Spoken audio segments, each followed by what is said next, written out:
안녕하세요. 성공에너지 회복탄력성 코치 전창현입니다. 인생을 살며 우리는 모두 피할 수 없는 문제에 수도 없이 부딪힙니다. 문제를 어떻게 바라볼 것인가 하는 것은 온전히 우리의 선택에 달려 있습니다. 여러분은 문제를 길을 막고 있는 커다란 돌덩이이며 어떻게 해도 극복할 수 없을 것으로 생각하시겠습니까?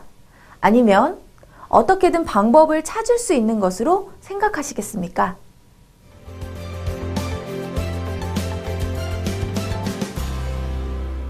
긍정적 태도를 가진 사람은 열정과 열의로 문제에 대응하는 법을 배웁니다. 그들은 문제를 대처하는 과정에서 자신의 능력이 드러나고 자신이 성취한 결과들에 깜짝 놀라기도 합니다. 모든 것은 상황을 어떤 시각으로 바라보느냐에 달려 있습니다.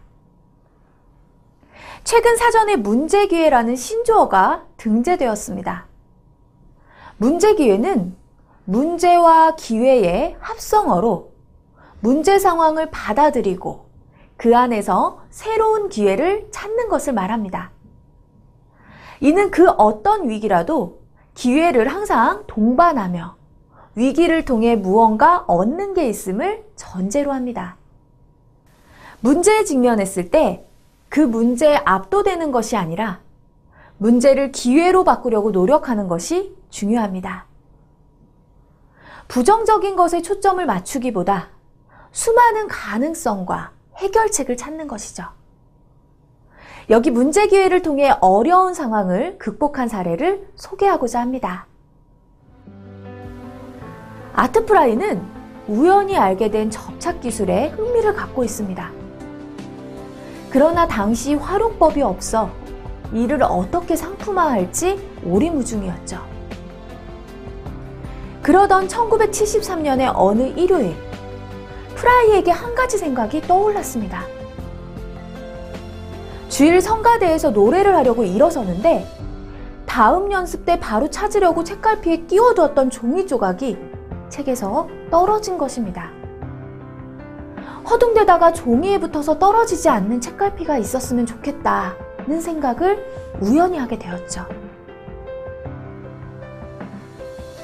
그는 접착제를 상품화할 수 있는 방법이라 생각해 곧장 실험을 시작하게 되었고 접착식 책갈피는 완성되었습니다. 그러나 반응은 냉담했죠. 사실 기존의 책갈피에 대해 소비자들의 불만이 제기된 것도 아니었고 더군다나 책갈피는 작은 시장이었기 때문입니다. 하지만 아트프라이는 제품에 대한 가능성을 보고 새로운 접착제를 이용한 제품들을 계속해서 내놓았고 이 끈적대는 종이를 일상생활에서 사용하기 시작했습니다. 30여 년이 넘은 지금도 세계 어디를 가나 사용되고 지금까지 1조 개 이상 판매된 3M 포스트잇입니다. 아트프라이는 문제 상황을 마주할 때마다 상사가 그에게 했던 말을 기억했습니다. 말도 안 되는 아이디어 속에서도 배울 것이 있다. 벽에 부딪히면 비틀대겠지만 시도하지 않았다면 보지 못했을 새로운 기회가 보이게 마련이다. 그는 문제를 문제로 보지 않았습니다. 기회로 보았던 것입니다. 문제 해결은 실현에 즉각적으로 대처하거나 목표를 달성하는데 매우 유용한 도구입니다. 문제를 인지했다면 한 번에 한 가지씩 차례로 해결하세요. 또한 단순 명료한 단어를 선택해서 문제가 무엇인지 그것을 정확히 정의해보는 것입니다. 문제의 근본 원인을 분석하고 정확히 파악하는 것도 중요합니다. 이제 문제가 무엇인지 확실하게 알았다면 문제를 다른 각도에서도 생각해야 합니다. 잠재적 해결책을 구성하고 리스트를 만드세요. 해결책 리스트에서 현실적이면서도 자신의 상황과 가장 잘 맞고 실천할 수 있는 것들을 추려보고 현재 위치와 목표를 정확히 파악하세요. 이제 실행 계획을 짤 시간입니다. 실행 계획을 구성하고 해결책을 실천에 옮기세요. 그런 다음 이번 일로 배운 교훈이 무엇인지 정리하여 미래의 참고 자료로 삼는 것입니다. 많은 사람들은 문제 해결 과정 중에서 의사결정 단계에 대한 괴로움을 많이 호소하기도 합니다. 결과가 불확실하기도 하고 복잡, 다단하게 상호 연결된 수많은 요소도 다 고려해야 하기 때문입니다. 이렇게 스트레스가 큰 복잡한 의사결정을 내리는 가장 좋은 방법은 효율적인 절차를 통하는 것입니다. 체계적 절차를 따르면 일관성 있는 의사결정을 내릴 수 있고 성공적인 결과도 얻을 수 있기 때문입니다. 의사결정의 단계에 대해 알려드리도록 하겠습니다. 첫 번째, 생각을 정리하고 목표를 정하라. 만약 다른 사람이 결부된 문제라면 적임자를 선별해서 그들의 의견을 구하고 여러분이 내리는 의사결정이 다른 사람에게 가져다 줄 영향을 충분히 인지하는 것도 중요합니다. 두 번째, 여러분이 가진 다양한 옵션의 목록을 만들어라. 창의력을 발휘해서 자신에게 가능한 옵션을 고려할수록 더욱 포괄적인 최종 의사결정을 내릴 수 있습니다. 세 번째, 필요한 정보를 최대한 모아라. 틀림없이 어딘가에 다른 해결책이 있을 거야 라고 믿는 사람은 그 어떤 것도 놓치지 않고 최고의 결정을 내릴 확률이 그렇지 않은 사람보다 훨씬 높습니다. 네 번째, 위험을 분석하고 각각의 장단점을 파악하라. 현실적인 대안들을 찾았다면 각각의 실행 가능성과 위험성, 예측 가능한 실행 결과를 분석해야 합니다. 모든 결정은 어느 정도의 불확실성을 수반하기 마련입니다.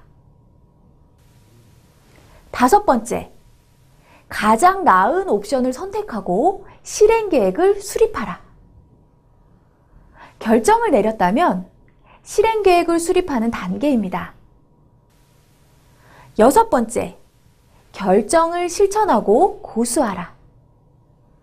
한번 결정을 내렸으면 자신이 가진 모든 정보를 토대로 최고의 결정을 내렸다고 생각하고 고수하는 것입니다.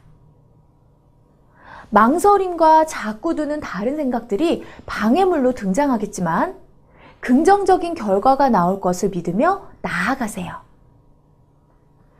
문제를 해결하려면 변화하거나 문제를 만든 변화에 적응해야 합니다. 그런데 외부 환경을 바꾸는 것은 대부분 불가능한 경우가 많습니다. 결국 내부, 즉 나를 바꾸면 문제를 해결할 기회가 생기는 것입니다. 문제 기회는 어려운 상황을 극복하는 유용한 접근법입니다. 문제 기회의 관점을 취한다면 긍정적 관점에서 위기에 대처할 수 있을 것입니다. 자신만의 문제 해결법을 구축하는 것은 인생에 꼭 필요한 수술 도구를 마련하는 것과 같습니다. 실제 상황에서의 도구 사용법을 알고 있다면 역경을 만났을 때 당황하지 않고 자신감 있게 문제를 해결해 나갈 수 있을 것입니다. 감사합니다. 문제 해결은 기술입니다. 문제 해결 과정을 배우고 연습했다고 해서 당신의 문제 해결 능력이 단번에 향상되는 것은 아닙니다. 문제 상황이 지난 후에 잘한 것과 잘못한 것을 구분하여 기록하고 이를 통해 문제 해결 기술을 개선하는 것이 중요합니다. 인생의 불가피한 시련을 긍정적이고 적극적으로 받아들일수록 당신의 위기 대처 능력과 자신감은 상승할 것입니다. 이는 인생에서 많은 경험을 할 수 있는 기회가 왔음을 의미하고 그 기회는 미래에 나타날 문제를 해결하기 위한 나침반이 될 것입니다.